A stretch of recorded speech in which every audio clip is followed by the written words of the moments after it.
dadka waxa ugu daran dadka ka abaaruba dhinaca maanka amba maskaxda.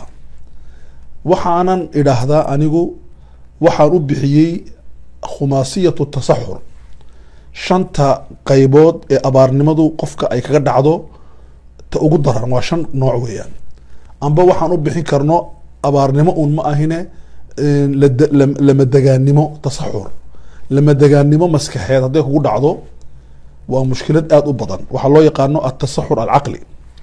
waxaa taa ka iyadna lamida inay kugu dhacdo atasaxur alqiyami, haddii aad weydid valeero iyo qiimado qiyam aad had iyo jeer wax ku socotid oo iska badbadileyn oo had iyo jeer ku miisaan marka aad weydid waa problem. marka waxaa kaloo jira atasaxur alfikri, dadku markay aqoon badan ayna lahayn waxaa ku dhaca waxaa loo yaqaano abaar dhinaca curinta fikriga ah.